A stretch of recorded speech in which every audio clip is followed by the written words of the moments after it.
Salam panggilan untuk beribadah.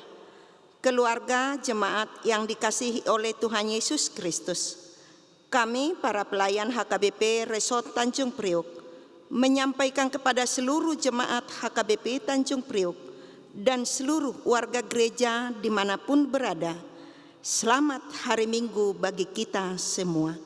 Marilah kita beribadah dalam ibadah Minggu ke-18 setelah Trinitatis. Hari ini dengan topik Minggu, Tuhan menghendaki keadilan dan kebenaran. Saat ini mari kita mempersiapkan hati dan pikiran kita untuk memasuki ibadah kita. Kita saat teduh sejenak.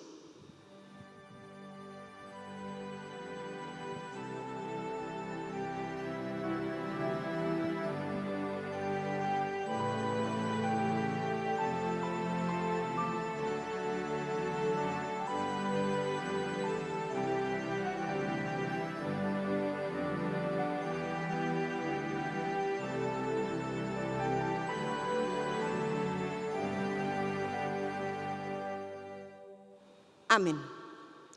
Marilah saudara-saudaraku beribadah kepada Tuhan dengan hati yang sukacita. Kita bernyanyi memuji Tuhan dari Kidung Jemaat nomor 3 ayat 1 dan 2.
Di dalam nama Allah Bapa dan nama anaknya Tuhan Yesus Kristus dan nama Roh Kudus yang menciptakan langit dan bumi.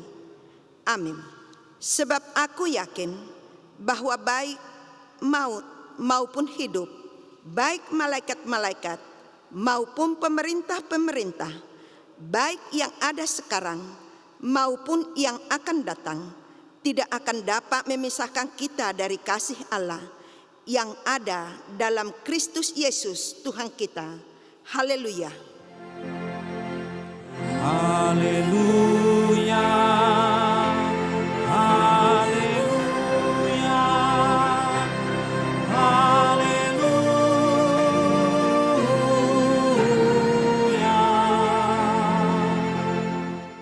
Marilah kita berdoa. Ya Tuhan Allah, Engkaulah sumber kasih dan damai. Berilah kami kasih dan damai yang dari Tuhan. Lindungilah hamba-Mu melawan tipu daya si iblis, agar mereka terlepas dari pencobaan dan ketakutan. Engkaulah pengharapan dan perlindungan kami. Pimpin dan tuntunlah kami dalam perjalanan hidup kami, karena anak-Mu, Yesus Kristus Tuhan kami. Amin.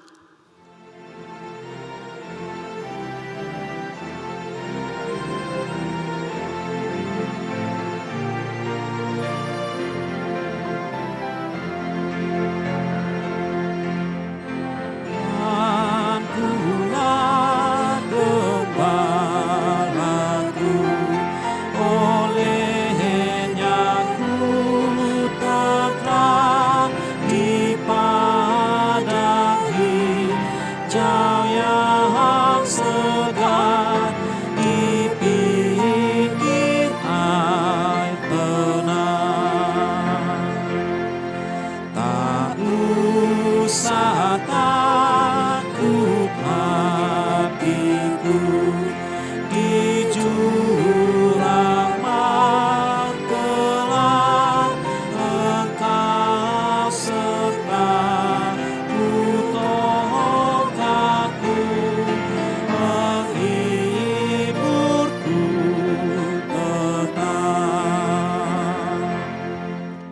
Dengarlah hukum Taurat Tuhan yang diambil dari hukum Taurat pertama sampai dengan yang ke-10. Hukum Taurat pertama, Akulah Tuhan Allahmu, jangan ada padamu Allah lain di hadapanku. Yang kedua, jangan perbuat bagimu patung yang menyerupai apapun yang ada di langit, atau yang ada di bumi, atau yang ada di dalam air di bawah bumi, untuk disembah atau dituruti. Yang ketiga, jangan menyebut nama Tuhan Allahmu dengan sembarangan, sebab Tuhan akan menghukum orang yang menyanyiakan namanya. Yang keempat, ingat dan kuduskanlah hari Sabat. 6 hari lamanya engkau akan bekerja dan melakukan segala pekerjaanmu. Tetapi hari yang ke-7 adalah hari Sabat Tuhan Allahmu. Maka jangan melakukan sesuatu pekerjaan, engkau atau anakmu laki-laki, atau anakmu perempuan, atau hambamu laki-laki, atau hambamu perempuan, atau hewanmu, atau orang asing yang berada di tempat kediamanmu. Sebab pada 6 hari lamanya Tuhan menjadikan langit dan bumi, laut dan segala isinya, dan Ia berhenti pada hari yang ke-7. Itulah sebabnya Tuhan memberkati hari Sabat dan menguduskannya. Yang kelima, hormatilah ayah dan ibumu, supaya lanjut umurmu di bumi yang diberikan Tuhan Allahmu kepadamu. Yang keenam, jangan membunuh. Yang ketujuh, jangan berzina. Yang kedelapan, jangan mencuri. Yang kesembilan, jangan mengucapkan saksi dusta terhadap sesamamu manusia. Yang ke-10, jangan mengingini rumah sesamamu, jangan mengingini istrinya, atau hambanya laki-laki, atau hambanya perempuan, atau lembunya, atau keledainya, atau apapun yang dimiliki sesamamu. Bagaimana firman Tuhan tentang ke-10 hukum itu? Aku Tuhan Allahmu adalah Allah yang cemburu, yang membalaskan kesalahan bapa kepada anak-anaknya, kepada keturunannya yang ketiga dan keempat dari orang yang membenci aku. Tetapi aku menunjukkan kasih setia kepada beribu-ribu orang, yaitu mereka yang mengasihi aku dan berpegang pada perintah-perintahku. Demikian pembacaan hukum Taurat Tuhan. Mari kita minta kekuatan dari Tuhan. Ya Tuhan Allah, kuatkanlah kami melakukan yang sesuai dengan hukum-Mu. Amin.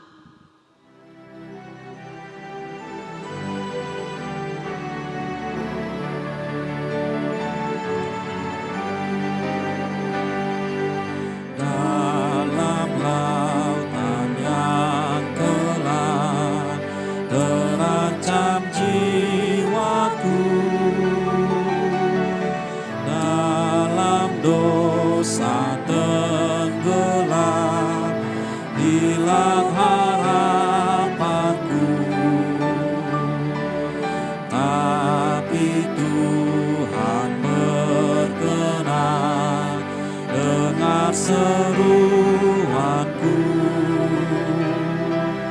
lalu ku diselamatkan, bukalisku. Kasih kudus, kasih kudus, yang telah mengangkatku. Kasih kudus, kasih kudus, kasih kudus, yang telah mengangkatku. Kasih kudus. Marilah kita untuk mengaku dosa kita. Ya Allah Bapa kami yang Maha Kuasa dan Maha Pengasih, Kami orang berdosa yang hina ini datang ke hadapan-Mu yang kudus dan mulia, mengaku dan meminta keampunan segala dosa dan kejahatan kami. Kami sering mendukakan Tuhan karena perkataan, pikiran, dan perbuatan kami yang tidak benar. Kami tidak mengasihi Engkau dengan segenap hati, dengan segenap kekuatan, dan dengan segenap akal budi kami. Dan kami tidak mengasihi sesama manusia seperti diri kami. Kami layak kena murka-Mu dan terkutuk selama-lamanya. Tetapi sekarang kami datang memohon keampunan dosa kami. Tolonglah kami agar kami dapat bertobat dan meninggalkan segala kejahatan kami. Karena Yesus Kristus, Anak Allah yang tunggal, dan karena nama-Mu yang kudus itu, ya Allah, kasihanilah kami orang berdosa ini. Amin.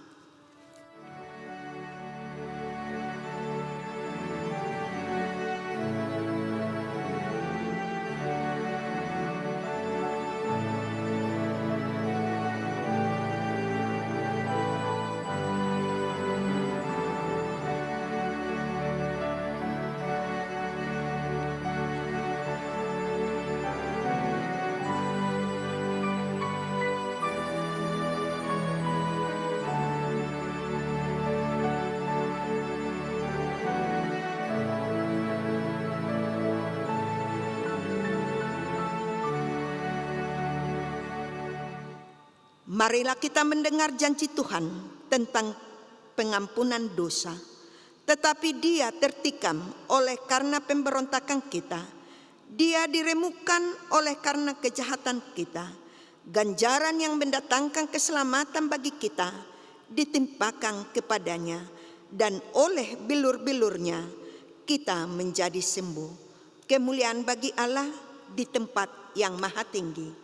Amin.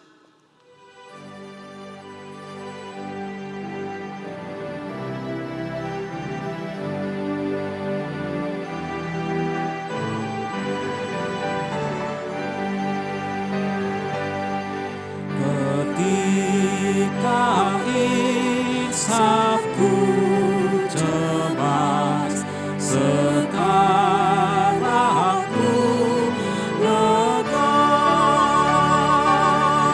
Syukur beban ku telah lepas, berkat anugerah.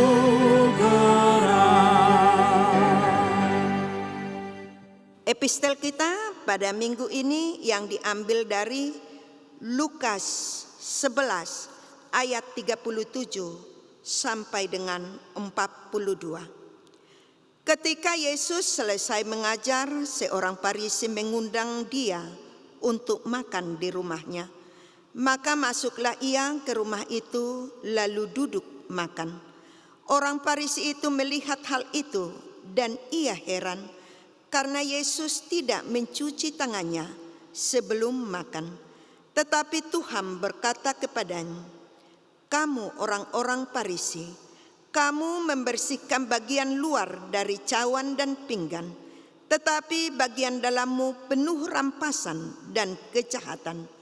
Hai orang-orang bodoh, bukankah Dia yang menjadikan bagian luar, Dia juga yang menjadikan bagian dalam? Akan tetapi berikanlah isinya sebagai sedekah, dan sesungguhnya semuanya akan menjadi bersih bagimu. Tetapi celakalah kamu, hai orang-orang Farisi, sebab kamu membayar persepuluhan dari selasi, inggu, dan segala jenis sayuran, tetapi kamu mengabaikan keadilan dan kasih Allah. Yang satu harus dilakukan dan yang lain jangan diabaikan." Demikian pembacaan firman Tuhan. Berbahagialah orang yang mendengar firman Allah serta memeliharanya. Amin.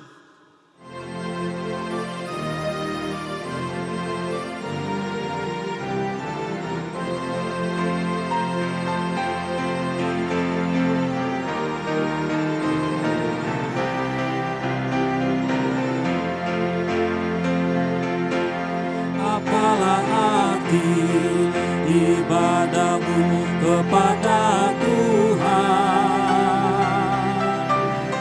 bila tiada rela sujud dan syukur?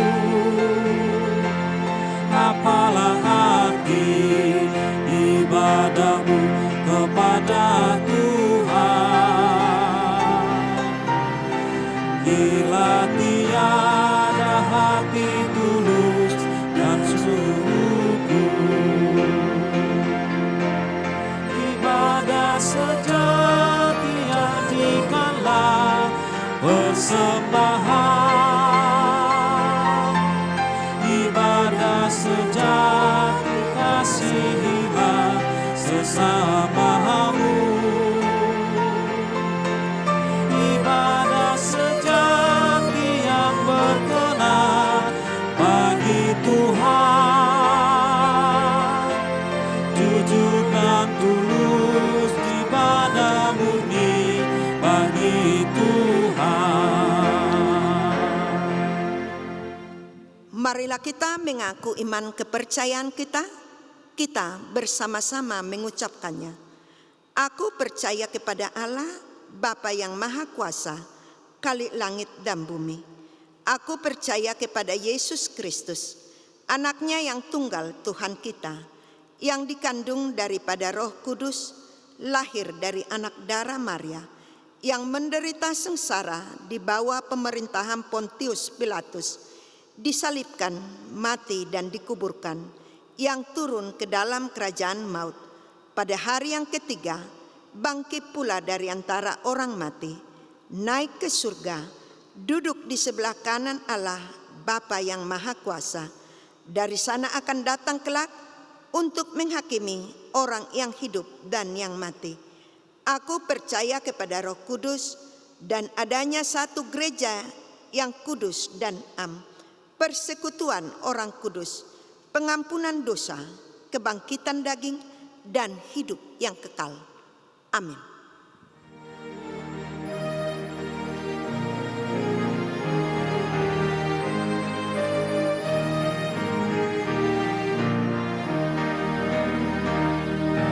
Pakailah waktu anugerah Tuhanmu, hidupmu singkat bagaikan kembang. Mana benda yang kekal di hidupmu, hanyalah kasih tak akan lekang. Tiada yang bakal di dalam dunia, segala yang indah pun akan lenyap. Namun kasih-Mu demi Tuhan Yesus sungguh bernilai dan tidak letak. Damai sejahtera Allah yang melampaui segala akal dan pikiran, itulah yang memelihara hati dan pikiranmu di dalam Kristus Yesus Tuhan kita. Amin. Firman Tuhan untuk kita dalam ibadah minggu ke-18 setelah Trinitatis hari ini tertulis dalam kitab Nabi Yesaya pasal 5 ayatnya yang pertama sampai ayatnya yang ke-7. Beginilah firman Tuhan. Aku hendak menyanyikan nyanyian tentang kekasihku, nyanyian kekasihku tentang kebun anggurnya. Kekasihku itu mempunyai kebun anggur di lereng bukit yang subur. Ia mencangkulnya dan membuang batu-batunya dan menanaminya dengan pokok anggur pilihan. Ia mendirikan sebuah menara jaga di tengah-tengahnya dan menggali lubang tempat memeras anggur. Lalu dinantinya supaya kebun itu menghasilkan buah anggur yang baik, tetapi yang dihasilkannya ialah buah anggur yang asam. Maka sekarang, hai penduduk Yerusalem dan orang Yehuda, adililah antara aku dan kebun anggurku itu. Apatah lagi yang harus diperbuat untuk kebun anggurku itu yang belum kuperbuat kepadanya? Aku menanti supaya dihasilkannya buah anggur yang baik. Mengapa yang dihasilkannya hanya buah anggur yang asam? Maka sekarang aku mau memberitahukan kepadamu apa yang hendak kulakukan kepada kebun anggurku itu. Aku akan menebang pagar durinya, sehingga kebun itu dimakan habis, dan melanda temboknya, sehingga kebun itu diinjak-injak. Aku akan membuatnya ditumbuhi semak-semak, tidak dirantingi dan tidak disiangi, sehingga tumbuh putri malu dan rumput. Aku akan memerintahkan awan-awan, supaya jangan diturunkannya hujan ke atasnya. Sebab kebun anggur Tuhan semesta alam ialah kaum Israel, dan orang Yehuda ialah tanam-tanaman kegemarannya. Dinantinya keadilan, tetapi hanya ada kelaliman. Dinantinya kebenaran, tetapi hanya ada keonaran.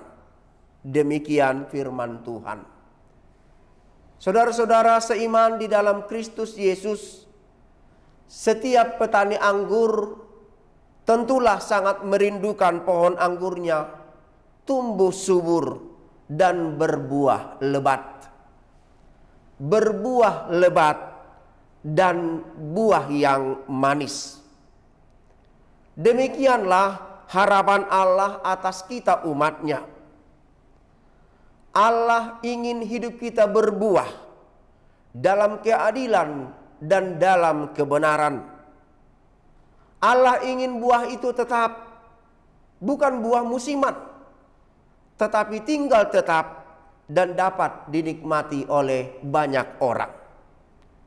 Namun kenyataannya, tidak semua manusia, bahkan orang yang mengaku pengikut Yesus, menghasilkan buah yang baik. Inilah yang terjadi di dalam nas ini. Saudaraku, Nabi Yesaya bernyanyi tentang kekasihnya yang kecewa dengan kebun anggurnya.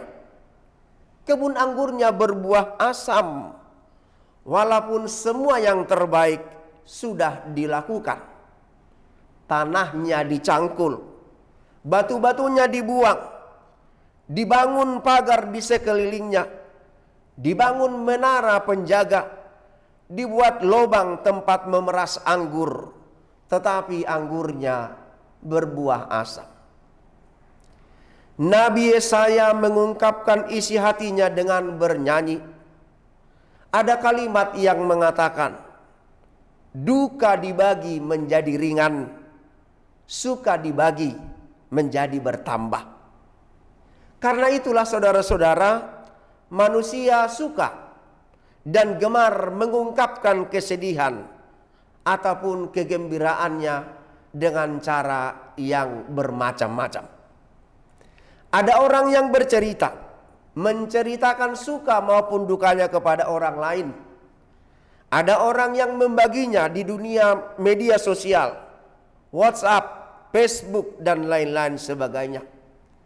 Namun ada satu hal yang luar biasa. Dalam Alkitab, curahan hati banyak diungkapkan dalam bentuk nyanyian.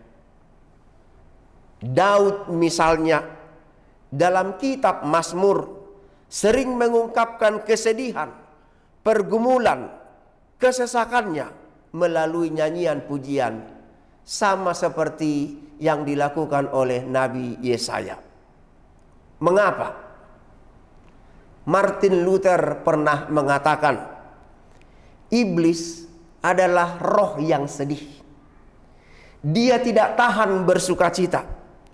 Itulah sebabnya iblis menjauhi orang yang bernyanyi. Dia tidak mau tinggal dalam diri orang yang bernyanyi. Demikian pendapat Martin Luther, Bapa Reformasi Gereja. Jadi saudara-saudara, kalau kita sedang bergumul dan kita bernyanyi kepada Tuhan, iblis tidak akan datang mempengaruhi kita. Iblis tidak akan memprovokasi kita untuk menyalahkan diri sendiri, menyalahkan orang lain, atau menyalahkan Tuhan dalam pergumulan kita. Maka ketika kita mampu bernyanyi dalam setiap pergumulan kita, kita fokus berserah kepada Tuhan di dalam pengharapan kita.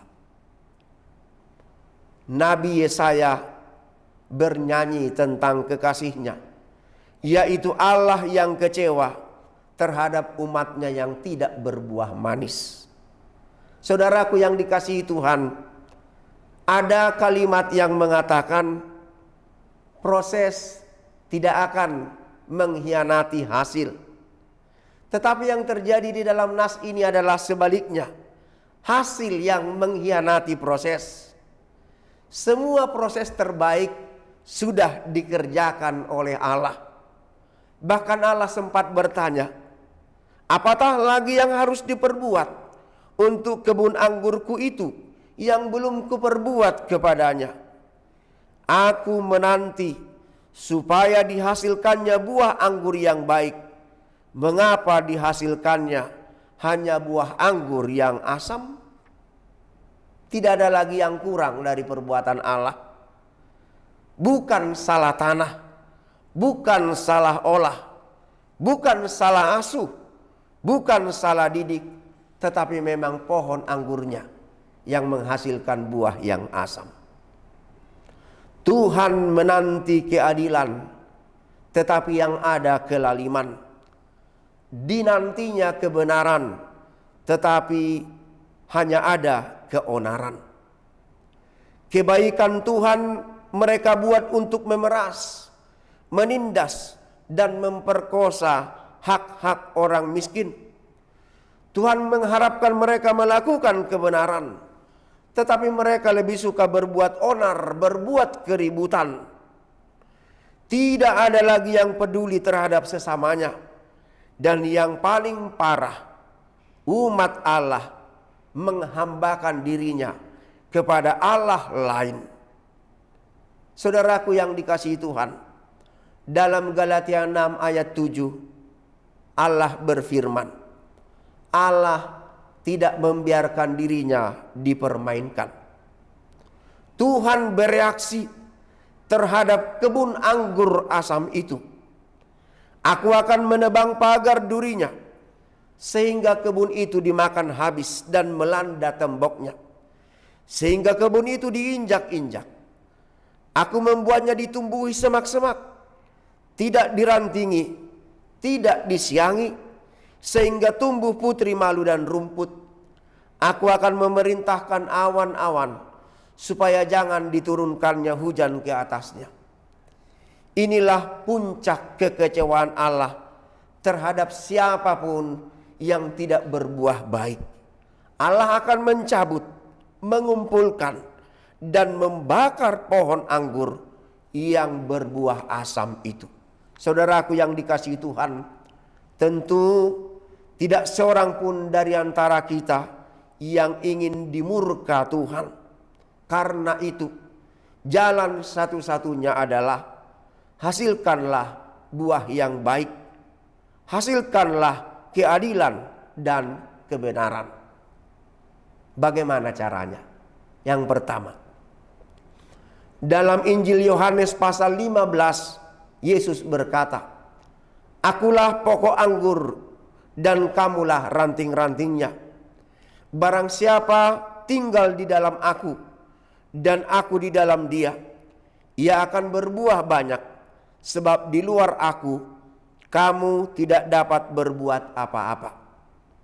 Untuk berbuah dalam keadilan dan kebenaran, kita harus senantiasa menyatu dengan Tuhan setiap saat. Sebab sama seperti ranting yang terlepas, demikian pula hidup kita tidak lagi hidup, apalagi berbuah. Artinya, kasihilah Tuhan Allahmu dengan segenap hatimu, kekuatanmu, dan dengan akal budimu di semua tempat dan di semua situasi. Yang kedua, dalam 1 Timotius 4 ayat 7, firman Tuhan mengatakan latihlah dirimu beribadah. Pasomal-somal madirim mangulahon hadaulaton. Keadilan dan kebenaran harus dilatih sampai menjadi kebiasaan yang baik yang nampak dalam setiap kehidupan kita. Yang ketiga, lakukanlah yang baik dalam hidupmu sehari-hari.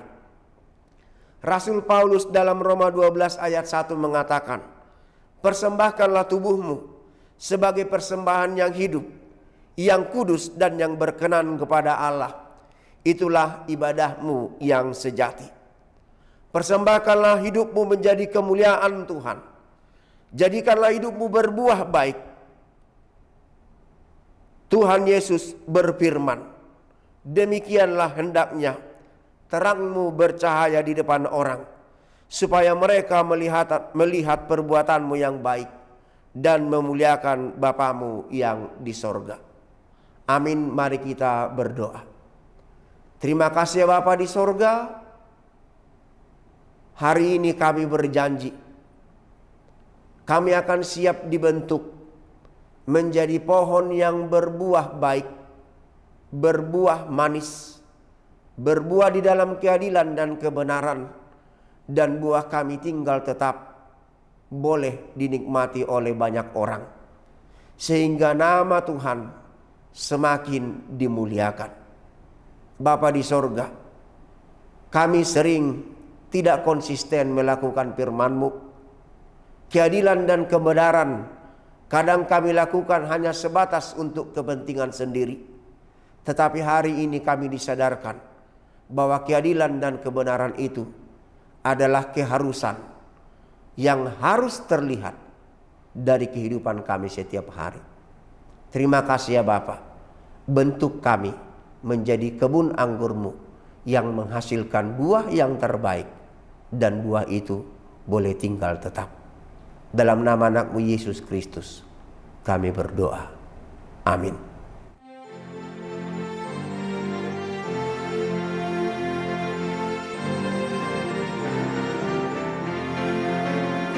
Sudahkah yang terbaik ku berikan kepada Yesus Tuhanku? Besar pengorbanannya di Kalvari, diharapnya terbaik dariku. Berapa yang terhilang telah ku cari, dan ku lepaskan yang terbelenggu. Sudahkah yang terbaik ku berikan kepada Yesus Tuhanku? Begitu banyak waktu yang terluang, sedikit ku beri baginya. Sebab kurang kasihku pada Yesus, mungkinkah hancur pula hatinya? Berapa yang terhilang telah ku cari, dan ku lepaskan yang terbelenggu. Sudahkah yang terbaik ku berikan kepada Yesus Tuhanku? Marilah kita berdoa untuk menyerahkan persembahan kita kepada Tuhan. Ya Allah Bapa kami yang di sorga, kami mengaku bahwa Tuhan adalah sumber dari segala karunia yang melimpah dalam kehidupan kami masing-masing. Sebahagian daripada karunia itu kami serahkan kembali sebagai persembahan kepada Tuhan. Terimalah dan berkatilah persembahan umat-Mu ini, agar dapat kami pergunakan untuk pekerjaan dan pelayanan kerajaan Tuhan di dunia ini. Bukalah hati kami untuk mengenal betapa banyak berkat dan karunia yang kami peroleh dari Tuhan, supaya kami senantiasa bersyukur kepadamu. Di dalam nama Yesus Kristus Tuhan kami.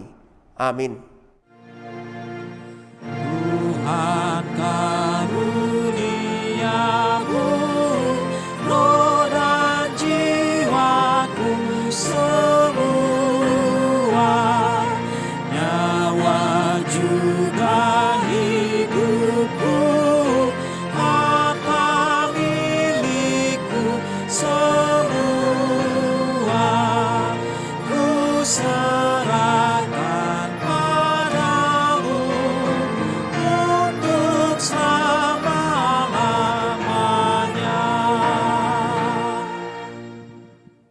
Bapa kami yang di sorga, dikuduskanlah namamu. Datanglah kerajaanmu, jadilah kehendakmu di bumi seperti di sorga. Berikanlah kami pada hari ini makanan kami yang secukupnya. Dan ampunilah kami akan kesalahan kami, seperti kami juga telah mengampuni orang yang bersalah kepada kami. Dan janganlah membawa kami ke dalam pencobaan, tetapi lepaskanlah kami daripada yang jahat.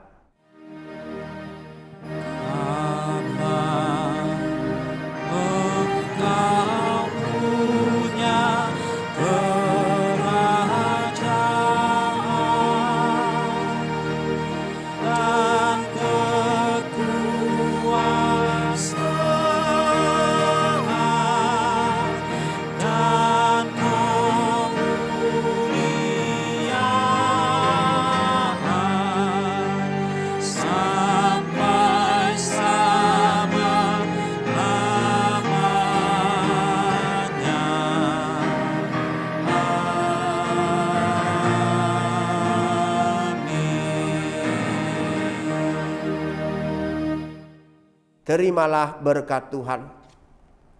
Tuhan memberkati engkau dan melindungi engkau. Tuhan menyinari engkau dengan wajah-Nya dan memberi engkau kasih karunia. Tuhan menghadapkan wajah-Nya kepadamu dan memberi engkau damai sejahtera. Amin. Amin.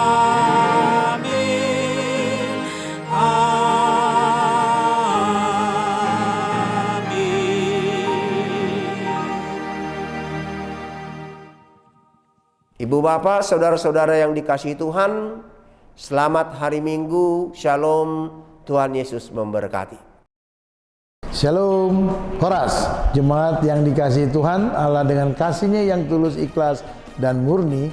Tidak berapa lama lagi kita akan mengadakan Pesta Gotilon sebagai rangkaian dari seluruh program pelayanan gereja kita di tahun 2023 ini. Pesta Gotilon adalah tradisi teologis Alkitabiah yang begitu bernilai luhur dan syarat makna yang dalam. Sebagaimana perintah Allah kepada umat-Nya, bangsa Israel, sewaktu mereka keluar dari perbudakan Mesir dan mengembara di padang gurun dalam perjalanan pulang ke tanah perjanjian, sebagaimana dikaruniakan oleh Allah kepada leluhur mereka. Walau padang gurun itu sangat tandus dan kering, tetapi umat itu bisa melihat dan merasakan bagaimana kemurahan hati Tuhan yang menyertai dan melihara kehidupan mereka hari demi hari. Dalam tradisi gerejawi di gereja kita HKBP, kita juga mengenang leluhur para pendahulu kita di permulaan gereja HKBP di kampung halaman atau di Bona Pasugit. Mereka sangat berterima kasih dan berlimpah syukur kepada Allah yang telah membebaskannya dari perbudakan dan kuasa kegelapan dunia ini. Sewaktu mereka memanen atau menggotil buah sulung dari hasil tanah atau ladangnya, mereka mengingat gereja sebagai bait Allah dengan maksud bagaimana supaya pelayanan gereja dan pekabaran Injil terus berlangsung ke seluruh jemaat dan ke dunia ini. Karenanya, jemaat yang dikasihi oleh Yesus Kristus, dari hati yang bersukacita dan penuh syukur kepada Allah kita, marilah memberikan persembahan gotilon kita. Sebagaimana firman Tuhan disampaikan oleh Nabi Maleaki, bawalah seluruh persembahan persepuluhan itu ke dalam rumah perbendaharaan, supaya ada persediaan makanan di rumahku dan ujilah aku. Firman Tuhan semesta alam, apakah aku tidak membukakan bagimu tingkap-tingkap langit dan mencurahkan berkat kepadamu sampai berkelimpahan? Marilah saudara-saudaraku yang dikasihi dan diberkati oleh Allah, bawalah persembahan syukurmu ke hadapan Allah Maha Pemurah benar, buah yang terbaik dari ladang pekerjaanmu. Tuhan Yesus memberkati kita semua. Shalom.